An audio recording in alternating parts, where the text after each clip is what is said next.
साहेब हे महसूल मंत्री आहेत। महसूल मंत्री बावनकुळे साहेब असताना त्यांनी एका कंपनीला महसूल मंत्री म्हणून 90 कोटी रुपयाचा फायदा करून दिला।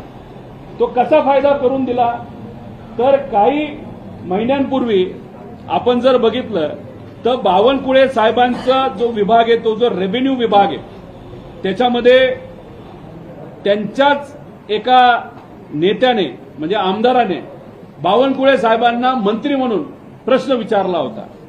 काय प्रश्न होता की म्हणजे ते आमदार कोण होते तर ते काय नाव त्यांचं लोणीकर, बबनराव लोणीकर हे परतूरचे आमदार आहेत। त्यांनी त्यांना प्रश्न केला होता। प्रश्न काय केला होता, अधिवेशनाचा विषय हा। त्यांनी प्रश्न केला होता की शेवगाव पंढरपूर या पालखी दिंडी मार्गाचे काम कंट्रॅक्ट मेगा इंजिनिअरिंग, आता मी पुरावा सुद्धा दिलेला आहे। मेगा इंजिनिअरिंग कोण तर भाजपला सगळ्यात जास्त पैसा हा जो काही इलेक्शन बॉन्डच्या मदतीने दिला होता, जर कुठल्या कंपनी दिला होता तर मेगा इंजिनिअरिंग। मेगा इंजिनिअरिंगली तहसीलदारली म्हणजे 2 तालुक्याचे तहसीलदार यांनी दोघांनी मिळून 90 कोटी रुपयाचा दंड लावला होता।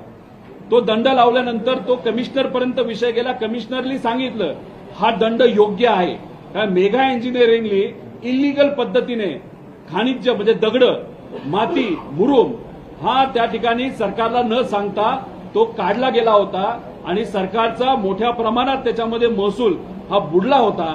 त्यामुळे कमिशनरांनी सांगितलं नाही, 90 कोटी जो दंड हा दोन्ही तहसीलदारांनी तो योग्य पद्धतीने लावलेला आहे। आणि मग ही केस कुठे हिअरिंगला आली तर ही केस बावनकुळे साहेबांच्या समोर हिअरिंगला आली।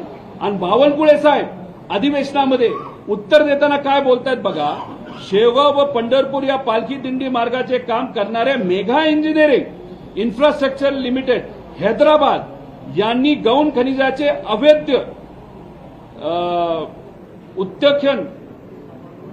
उत्खनन विविध प्रकरणात उपर जिल्हा अधिकारी जालना यांनी 38 कोटी, तहसीलदार परतूर यांनी 55 कोटी एवढ्या रकमेच्या दंडाचे विविध आदेश पारित केले आहेत। हे ते कोण मान्य करतं?